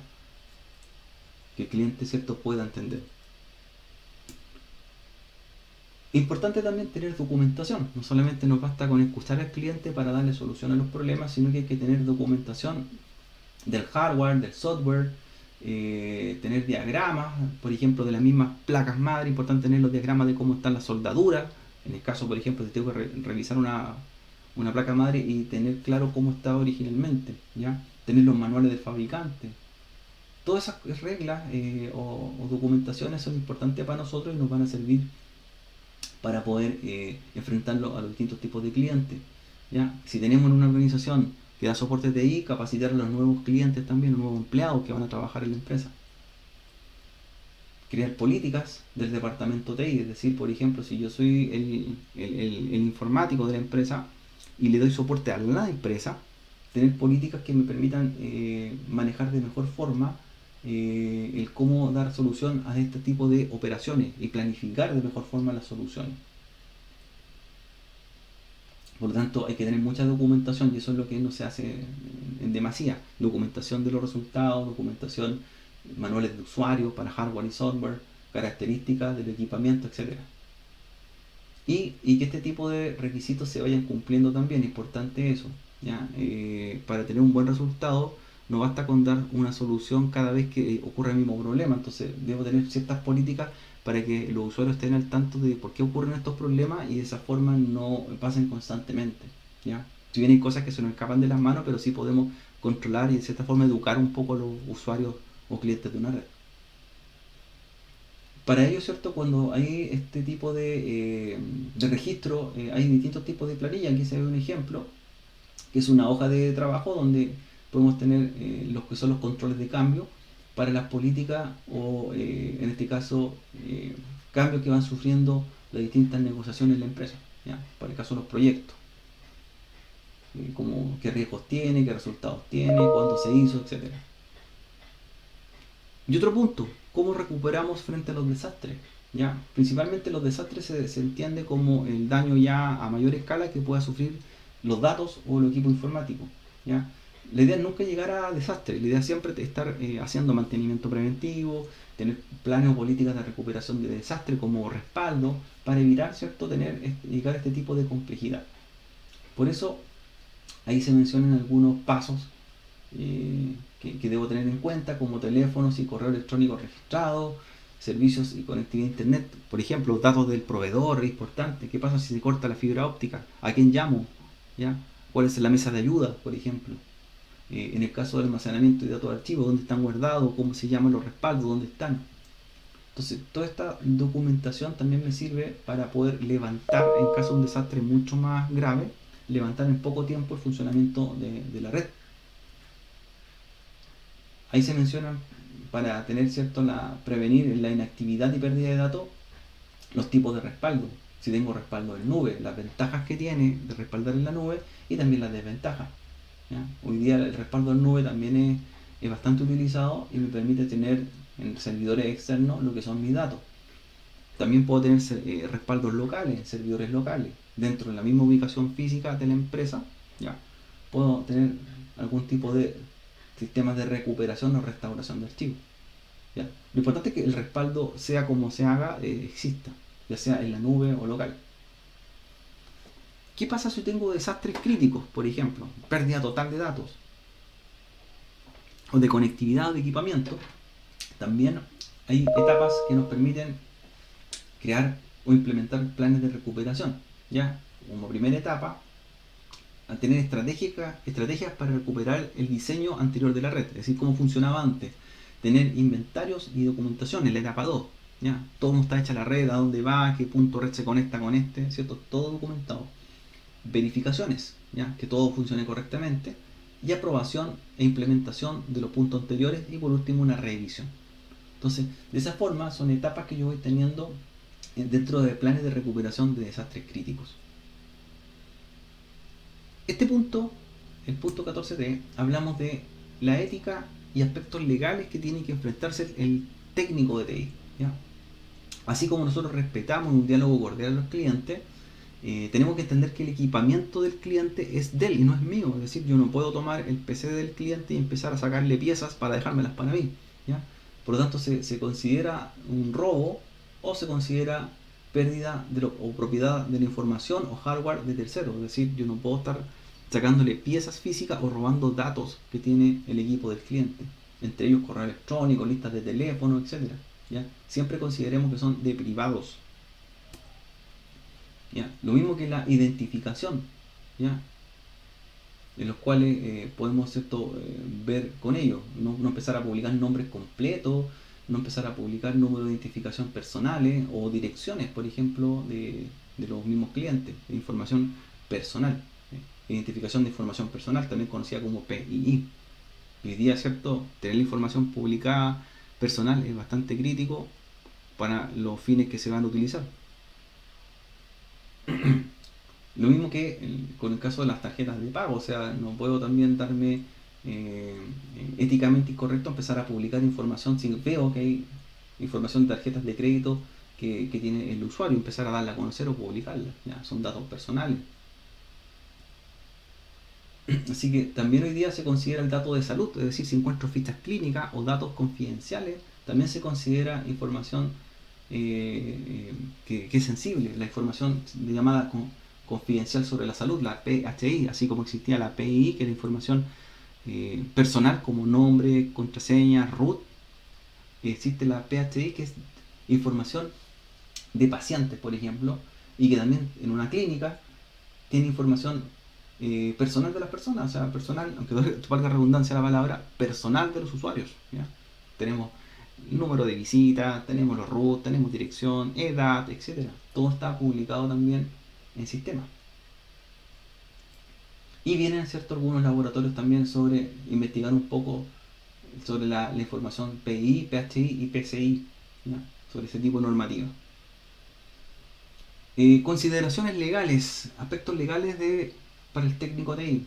Ahora, cada país puede tener distintas jurisdicciones, ya, eso es súper importante. En Chile nosotros podemos tener normas o políticas que son diferentes a las que tiene, por ejemplo, Estados Unidos con respecto a los servicios técnicos, ya. Pueden variar, pero por lo general hay muchas de ellas que se repiten, ya. Por ejemplo, no modificar las configuraciones de hardware o software sin el consentimiento del cliente. Es decir, si a mí me mandaron que el problema que detecté era, por ejemplo, que había que actualizar el antivirus porque el equipo está infectado, yo no le voy a estar sacando discos duros o piezas al equipo, porque eso no era parte de la solución. Por lo tanto, debo limitarme a dar la solución y no hacer cosas diferentes a lo que estaban propuestas inicialmente, ¿ya? No acceder a las cuentas o datos privados o correos del usuario y publicarlos sin su consentimiento, por ejemplo. O instalar, compartir material sin licenciamiento, material digital, por ejemplo, ¿ya? No facilitar recursos, ¿cierto?, no autorizados a los clientes, recursos, ¿cierto?, en este caso tanto legales o físicos. Y no compartir información del cliente, ¿ya? Eso es súper importante también. Con respecto a los software, existen distintos tipos de licenciamiento y también tenemos que considerarlos, ¿ya? Hay tipos de licencias que son abiertas, licencias de código abierto, open source, que nos permiten a nosotros, por ejemplo, instalar programas en el equipo del cliente sin que requieran un costo adicional ni una licencia por uso, ¿ya? Pero existen también licencias comerciales, de software comercial, en los cuales quizá el cliente me mandó a revisar su equipo y él tenía, por ejemplo, la versión de Photoshop, una versión que estaba comprada con licencia. Entonces debo tratar de mantener la licencia de ese software y no instalarle una versión pirata si yo le formateé el equipo, ¿ya? Por lo tanto, ahí tenía una licencia de software comercial y no perderla. Hay licencias que son personales, hay licencias que son empresariales, que muchas veces se van a encontrar ustedes que van a tener que licenciar todos los software de los equipos de la red. Por lo tanto, mantener el registro de las licencias y para quiénes están asociadas. Ahora, si queramos indagar más allá, existe un área de la seguridad que es la informática forense, que nos permite a nosotros recopilar y analizar los datos para poder entender un poco cuál fue el mecanismo dentro de una investigación de la pérdida de datos o algún tipo de acto ilícito que se ocurrió en una empresa, ¿ya? Este tipo de informática forense necesita recopilar información no solamente del equipo de cómputo, sino de los equipos de red, de las comunicaciones inalámbricas o de algún tipo de dispositivo de almacenamiento, ¿ya? Por ello, este tipo de área o especialidad en informática forense se basa en cómo yo tomo los datos para utilizarlos como evidencia finalmente frente al tribunal. Por ejemplo, si se está auditando un equipo porque se detectó que en una empresa estaba cometiéndose, por ejemplo, un ilícito, el equipo tiene que ser auditado con ciertos estándares, ¿ya? Herramientas especializadas y principalmente mantener lo que es la cadena de custodia, es decir, que los datos no pasen por muchas manos ni por muchos medios de almacenamiento, sino tomarlo y hacer una investigación sobre ello. Cuando se hace informática forense, o se quiere hacer un poco de investigación para auditar un equipo, hay dos tipos de datos que están ahí presentes. Están los datos persistentes y los datos volátiles, ¿ya? Los datos persistentes son los datos que están alojados en un sistema de almacenamiento ya grabado, disco duro, pendrive u otro. Y los datos volátiles son los datos que están almacenados temporalmente, por ejemplo, en la memoria RAM o caché, que están en tránsito, ¿ya? Por lo tanto, esos datos también deben ser, dentro del listado de datos, también deben considerarse, ¿ya? Porque quizás justo en el momento estaba haciendo alguna operación, en este caso el usuario, y tenemos datos que están temporales y hay que recuperarlos, ¿ya? El problema está que esos datos desaparecen apenas se apaga el equipo, por lo tanto la auditoría debe ser antes de apagar el equipo para poder obtenerlo. Ahora, existe también el derecho informático, que se han hecho varias especialidades hoy día, varios profesionales del área legal, varios abogados, están realizando muchos magíster o diplomados de derecho informático. Y este tipo de área, de aspecto legal, se enfoca en lo que son las leyes internacionales y nacionales que pueda tener, en este caso, o que abarquen a la seguridad informática. Como dijimos, en Chile hay algunos tipos de leyes que no están bien actualizadas. De hecho, en Chile se trabaja con la norma NSH 2777, que es una norma de seguridad que no está actualizada desde el año 2003. Por lo tanto, tenemos muchas falencias que se han ido mitigando o cambiando de a poco con el CISRT, que es un organismo en este caso del gobierno, que permite tener una notificación o un departamento de incidentes frente a vulnerabilidades presentadas en las redes. Ya, hoy día se ha ido trabajando en ello, pero todavía estamos muy atrasados en cuanto a ley informática, versus otros países que trabajan bajo marcos de trabajo más avanzados y le han permitido mantenerse al día y tener otro tipo de parámetros legales. Por eso es importante mantenerse en un equilibrio, utilizar normativas internacionales o estándares como OWASP, como COPIT, por ejemplo, pero también estar al tanto que en nuestro país no se maneja mucho actualización de normativas. ¿Ya? Por eso hay un área del derecho informático también es bastante avanzada y que permite hoy día mantener o crear estándares o leyes en el país para poder adaptarlas a los estándares internacionales. Cuando hay procedimientos legales, por ejemplo, y se necesita levantar lo que es la informática forense con respecto a datos que son sensibles, la primera respuesta es tener los procedimientos oficiales para poder llevar a cabo con las personas capacitadas que hagan esta labor. ¿Ya? Como mencionamos, si los datos están en tránsito o son datos, ¿cierto?, no volátiles, las volátiles, perdón, la acción incorrecta sería apagar el equipo y luego analizar, y se van a perder los datos que están en la memoria RAM. ¿Ya? Por tanto, hay que ir viendo los procedimientos que sean lo más adecuados posible. ¿Ya? Ahora, si no, tener en claro, si conozco las políticas de empresa y no tengo la herramienta necesaria, sepa a quién llamar y que haga la tarea correcta. Hay empresas que hoy día se dedican a la auditoría y recuperación de datos incluso que fueron formateados. ¿Ya? Se puede hacer. Tiene un costo de por medio, pero se puede hacer. En el caso de la documentación,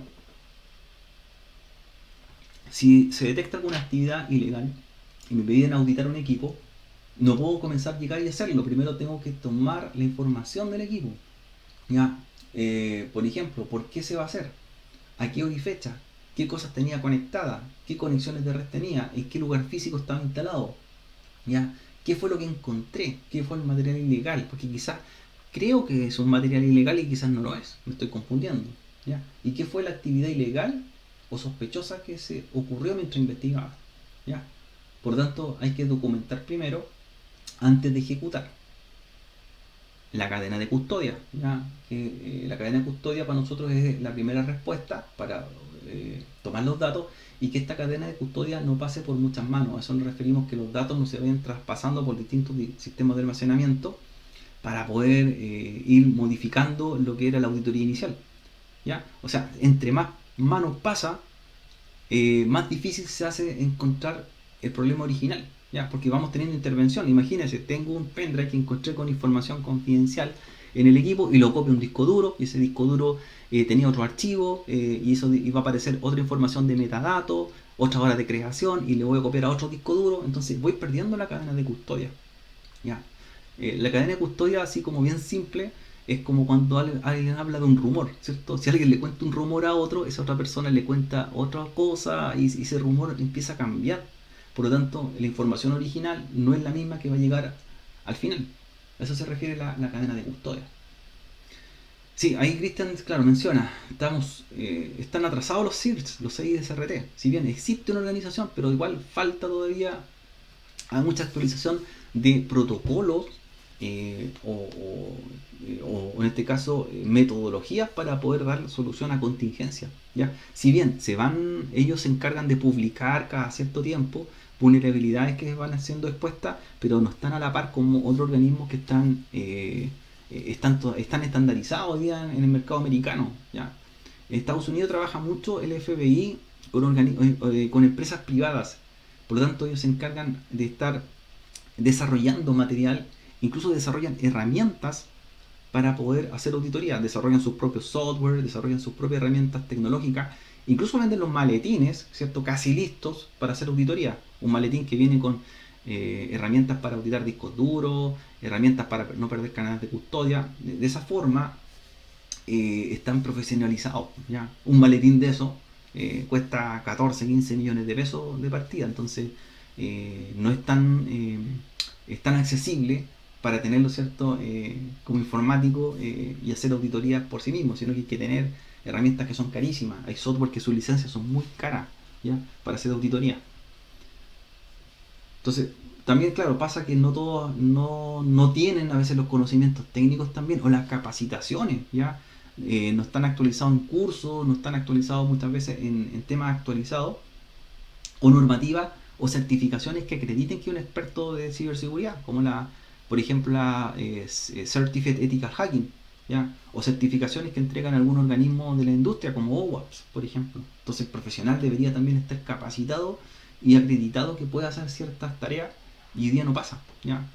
Entonces, económicamente a veces ven que es un gasto innecesario en muchas empresas eh, para prevenir, ¿cierto? Algún tipo de vulnerabilidad. No consideran tener capacitado al profesional técnico, no lo consideran dentro de sus presupuestos, y es sumamente importante. Y entonces, si no lo vemos en la empresa, menos lo vemos en organismos que son gubernamentales, que tienen que hacerlo, como el CICRT, ¿ya? Entonces ahí estamos súper atrasados, ¿ya? Súper atrasados como país en ese sentido.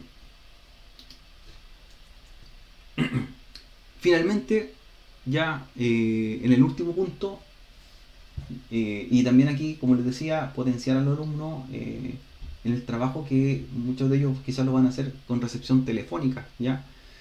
Los call centers finalmente son organismos donde se reciben soporte técnico de distinto índole, y que necesita tener funcionarios, en este caso, que sean capacitados no solamente técnicamente, sino que éticamente y psicológicamente, para poder entender el funcionamiento y entender también lo que son las problemáticas que presentan los clientes, ¿ya?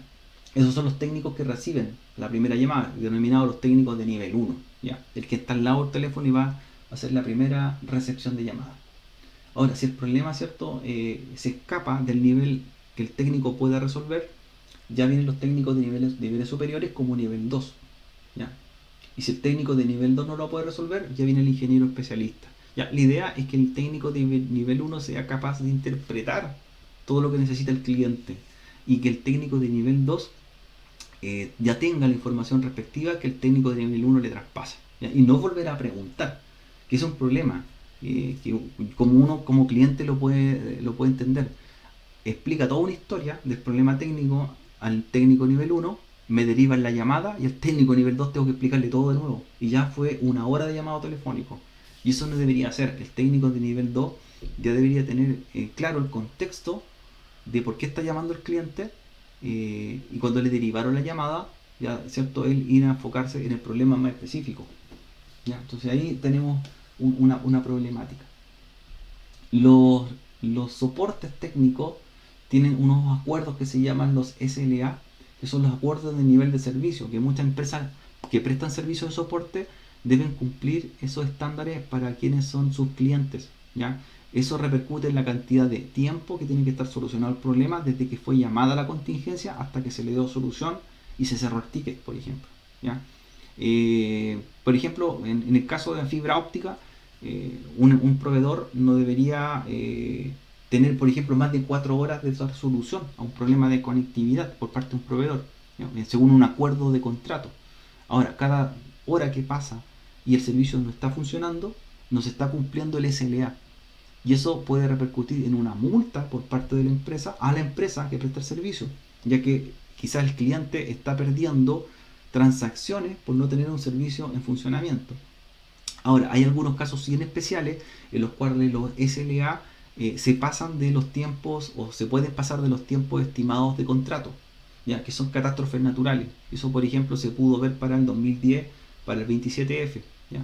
Entonces, un corte de fibra óptica, ahí no podía darse solución en 4 horas, fueron 10 horas, por ejemplo, u 8 horas en algunos puntos centrales del país, porque era una contingencia o desastre natural, un tsunami, una erupción volcánica, un terremoto. Entonces ahí los SLA tienen excepciones, pero en un entorno normal, por ejemplo, no podría ser más de 4 horas desde que se llamó o se hizo la notificación al call center hasta que está solucionado el problema. Claro, claro, me dice Cristian, ahí podría haber una plataforma de requerimiento de ticket. Entonces, de esa forma, el técnico nivel 2 ya sabe qué es lo que tomó y recepcionó el técnico de nivel uno y debería ser así, ¿cierto? Entonces, no volver a contar la historia nuevamente y volver a detallar el problema. ¿Ya? O sea, debería ya estar ese registro hecho para que cuando el técnico de nivel 2 al que fue derivado, ya sepa de qué viene la llamada telefónica. ¿Ya? Y eso evitaría los tiempos de espera, ¿cierto? De media hora, 40 minutos, para poder, ¿cierto? El cliente del otro lado estar esperando que lo atienda. Ahí está, justamente, tenemos en este capítulo, explica cuando el centro de atención telefónica, qué es lo que debería hacer, ¿ya? El call center, registrar y hacer seguimiento al incidente, ticket de atención, ¿cierto? Ticket de soporte, y que los tickets tienen tiempo de vidas. Es decir, un ticket se creó, un ticket se desarrolló y un ticket finalmente tuvo solución. Y una vez que tuvo solución, tiene que desarrollarse igual que la problemática de los 6 pasos, el por qué se solucionó. ¿Ya? Tener información del contacto de la persona que está pidiendo la ayuda, investigar la información del producto que está con problemas, ejecutar los diagnósticos, investigar una base de conocimiento, ¿ya? Que es muy similar a lo que vimos con la resolución de 6 pasos. ¿Ya? Y priorizarlos, ya que no todos los problemas o los llamados tienen un mismo nivel de prioridad. Siempre para el usuario el problema de él es más importante que el resto, ¿ya? Es crítico. Por lo tanto, igual hay que priorizarlo. Y esa priorización se puede saber cuál es más urgente de solucionar o no. ¿Ya? Ahí tenemos algunos casos, algunos son más urgentes, urgentes o menos urgentes o importantes. ¿Ya? El 1 es el más urgente, el 2 es urgente y el 3 importante y el 4 podría ser uno que no es prioritario. ¿Ya? No es algo tan, claro, esencial. Sí, claro, justamente los acuerdos del USP es súper importante, como dice Cristian, súper importante, ya que si no se cumple los SLA y es parte del contrato el tiempo de respuesta, ese contrato no se está cumpliendo y por parte de la empresa que presta el servicio tiene que estar obligado legalmente a compensar, en este caso, los tiempos que no están uptime los servicios de una organización. Yo lo he visto mucho, lo veo constantemente, por ejemplo, para empresas como Sonda, empresas como Orange, empresas, por ejemplo, que prestan servicio a nivel nacional a una viña, por ejemplo, y que está justo una viña en pleno proceso de producción de cosecha de la fruta y donde trabaja la 24/7 y hubo un corte de fibra óptica porque se cayó un poste, por ejemplo. Tiene que estar resuelto en el menor tiempo posible porque por cada hora que pasa inactivo el servicio, por ejemplo, esa viña está perdiendo varios millones de pesos porque quizás le están llegando camiones con fruta y como no pueden hacer las transacciones correctamente y el proceso, la fruta se pierde porque está ahí, ¿cierto?, en espera, porque no pueden pasar a los otros, los otros procesos de la organización y por lo tanto se da cuenta que si pasaron más de 2 o 3 horas fuera del tiempo normal, lo que se perdió fueron varios millones de pesos. Entonces es importantísimo, en ese caso, por parte de las empresas que prestan servicios, tener acuerdos que se cumplan, ¿ya? En el menor tiempo posible. Y eso a la larga no solamente es una pérdida económica para el cliente, sino también un descontento del cliente y finalmente cambia de empresa que preste servicio. Y responsabilidad del técnico nivel uno. El técnico nivel uno es el que primero se enfrenta al usuario, al cliente, el que contesta la llamada. Y es el que tiene que hacer las preguntas necesarias para ir entendiendo la problemática en forma correcta. ¿Ya? Por ejemplo, y se muestran algunas preguntas que hace para entender, no sé, le llegó una llamada de un usuario que tiene problemas con el PC, le pregunta por el fabricante, el modelo de la computadora, le pregunta, ¿cierto?, si está conectado o no, etcétera. ¿Ya? Y de esa forma él va viendo, después de hacer las preguntas, una descripción del problema y una prioridad que tiene el problema. Ahora, si él lo puede solucionar, ¿cierto?, y en esa ficha que tenemos una orden de trabajo, un ejemplo, donde aparecen, ¿cierto?, las clasificaciones, ese ticket se va generando, se le va dando información y de esa forma, si es problema no lo puedo solucionar como técnico de nivel uno, lo puedo escalar al técnico de nivel 2 y él ya tiene ese historial en esa ficha. ¿Ya? Aquí vienen, esto también es entretenido para que haga con los alumnos, vienen algunas propuestas en las cuales ustedes les pueden entregar problemas, ¿ya? Y ellos tienen que actuar y darle solución al problema como si lo hiciesen en un servicio técnico o call center, ¿ya? Y hasta que descubran el problema, encontrar el error, poner a prueba y finalmente resolverlo. ¿Ya? Ahí viene una guía bastante práctica para ponerlo ustedes en desarrollo de este tipo de laboratorio. Viene una práctica, por ejemplo, acá dice soluciona un problema remoto, ¿ya? Cómo atender remotamente a un cliente y cómo repararlo remotamente el problema que tiene. ¿Ya? Un problema de hardware también hecho en forma remota, también ahí se menciona, y con herramientas para conectarse remotamente y analizar la problemática del cliente.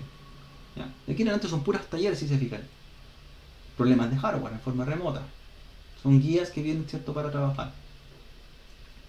Y la última parte habla de también cómo yo puedo generar algunas herramientas que permitan automatizar los procesos, hacerlo más rápido para dar solución, que son los scripts. ¿Ya? El script, ¿cierto?, se entiende por una pequeña línea de código o pequeño programa hecho para poder automatizar una tarea que es repetitiva. ¿Ya? Por ejemplo, ponerle nombre a los equipos o hacer copias, como un cron job, ¿cierto? Que yo haga un script que me permita hacer copias todos los días de mi sistema operativo.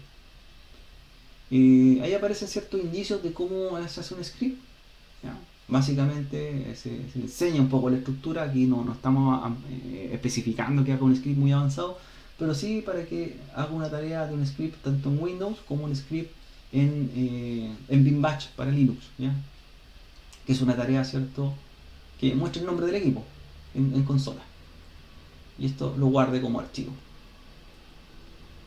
Los lenguajes para poder hacer los scripts son diversos según las plataformas con que estoy trabajando. Pueden hacer script.bat para Windows, o PCI para PowerShell, o SH para Linux, etc. Python también, bastantes scripts se hacen hoy día para poder hacer lo que el desarrollo de microprogramas, ¿cierto?, que hagan tareas automatizadas.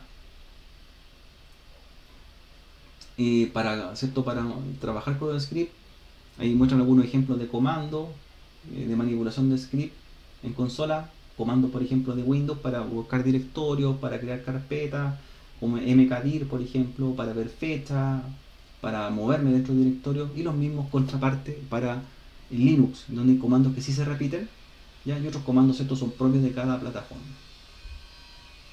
¿Ya? También existen las variables de entorno o las variables que son en este caso algunos valores que ya vienen, ¿cierto?, almacenados en directorio del sistema operativo, y estos valores, ¿cierto?, me permiten comprender un poco el actuar o funcionamiento del sistema operativo en sí, ¿ya? Y estas variables de entorno también se pueden modificar en algunos casos, ¿ya?, como explica acá el apunte. Las condicionales, ¿cierto?, también para trabajar con los scripts son condiciones que me permiten a mí generar acciones donde puedo hacer comparaciones, donde puedo igualar, donde puedo ver si es mayor o menor que, y aplicarlo dentro de los scripts para ejecutar tareas. Por ejemplo, menor a tal fecha, o que haga cierta tarea entre esta y esta otra fecha. ¿Ya? Y esto también se nos hace bastante familiar lo que es la programación, los bucles, los while o ciclos, donde podemos, ¿cierto?, generar cadenas que se vayan repitiendo hasta cierta condición que se cumple el script. ¿Ya? Ahora, como les decía, no es programación acá avanzada, sino más que nada para que los alumnos entiendan un poco de que se pueden programar tareas para hacer automatización de soluciones. Y viene un laboratorio también, un laboratorio corto, donde se muestran ejemplos de hacer script en lenguaje para Windows, un script, ¿cierto?, de PowerShell, en Python también, y otros scripts en JavaScript. Así que se muestran algunos ejemplos y laboratorios para trabajar con sus alumnos en clase. ¿Ya? Y eso lo va a preparar quizás para asignaturas futuras de programación, de introducción a la programación, o de Python, o según la malla que tengan de estudio, le interiorice también a hacer un poco lo que es desarrollo de soluciones, pero ya programables, orientados a la red, orientados a soporte técnico, orientados a sistema operativo. Ya, estimados, ya con esto estamos terminando todo lo que es el contenido de los 14 capítulos. Importante que ustedes ya por su parte lo desarrollen, lean el material, y recordarle, igual que al principio de la sesión, para quienes, ¿cierto?, se unieron más tarde o quienes van a ver el video posteriormente, recordarles que estamos ya en la última semana. Ya hoy día terminamos los contenidos. El miércoles nos vamos a reunir para nuevamente recordar las evaluaciones que hay que rendir, pero ya como contenido estamos ok. Vamos a entregar algunos tips de preparación de instructor el día miércoles y viernes, pues para que ustedes cuando les toque dictar el curso sepan un poco el manejo de NetAcad. Así que eso vamos a trabajar entre el miércoles y viernes. Pero importante que sepan que hay que tener los exámenes de capítulo, de estos 14 de capítulos, como estamos viendo por acá, ¿ya? Cada examen de capítulo o puntos de control en algunos casos, que son esos intermedios, listos hasta el viernes 28, hasta este viernes, y viernes hasta las 23:59, se cierran ya los capítulos. ¿Qué más tienen que tener listo de aquí el viernes? La evaluación práctica que yo les mandé el viernes, que es el video, donde ustedes van a hacer una micro clase grabada de uno de los 14 capítulos en 15 minutos. En el correo que es cierto que enviamos el viernes iban las instrucciones necesarias. Y también de aquí al viernes la actividad final, que es comentarios de curso, que es el feedback o retroalimentación, para que ustedes, ¿cierto?, opinen qué les pareció, en este caso el curso y licencian, los contenidos o qué les gustaría cambiar a futuro. Y una vez que rindan ese, se activa el examen final. Por eso aparece restringido. ¿Ya? Requiere que se hagan los comentarios del curso para que se les active el examen final. ¿Ya? Los comentarios de curso, como yo les explico, es un feedback de 10 o 15 preguntas, está en español o en inglés, que le permite a usted dar su opinión sobre el curso. Y ahí se les va a activar ese examen que dice evaluación final del capítulo 1.14. Y ese es el examen ya final de 2 horas 30, 50 preguntas, 55 preguntas aproximadamente, según sea el caso, y que está disponible en inglés y en español. Y con ese, ¿cierto?, terminamos. Vale 30% este examen, 30% el video que tienen que hacer, y el resto del 40% se comprende en los exámenes de capítulo, de los 14 capítulos, más los exámenes de control o puntos de control de cada uno de ellos. ¿Ya? Y ahí estaríamos, ¿cierto?, ya listo con las evaluaciones, y el día viernes se cierra todo. Se hace la revisión el fin de semana de los videos por parte de la comisión, y el día lunes ya tendrían, o el día domingo, tendrían su respuesta para saber, ¿cierto?, quiénes aprobaron el curso, quiénes no. Recuerden que 80% es el puntaje de aprobación del curso. Y el día lunes 31, lunes 31 estaríamos cerrando con la entrega de certificados, ¿cierto?, y la despedida final y cierre. ¿Ya? Así que eso es por mi parte. Cualquier duda o consulta que tengan, recuerden escribirme durante estos días y ponerse al día con las evaluaciones pendientes antes que llegue la fecha del día 28. La idea es tener todo listo antes del 28. Bien, no sé si tienen alguna pregunta o duda. Jonathan, Cristian.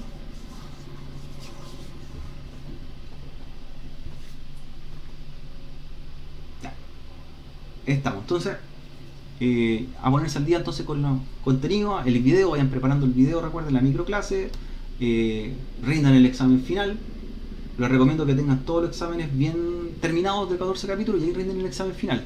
¿Ya? El examen final a veces repite preguntas de los exámenes de capítulo, así que si les fue bien en los exámenes de capítulo, no debería irles mal en el examen final. ¿Ya? O sea, tiene bastantes preguntas que aparecen. Bien, y en el video, obviamente, prepararlo con todos ustedes, con todo el empeño posible ahí, ¿cierto? El mejor de los ánimos, para que sea un video entretenido, ¿cierto? Y se explique en 15 minutos el contenido que a ustedes les pareció más adecuado de un capítulo a elección. ¿Ya? Bien, estimados, nos vemos entonces el día miércoles. Cualquier duda me comentan por correo. Que tengan buena semana y éxito en todas las actividades que hay que hacer.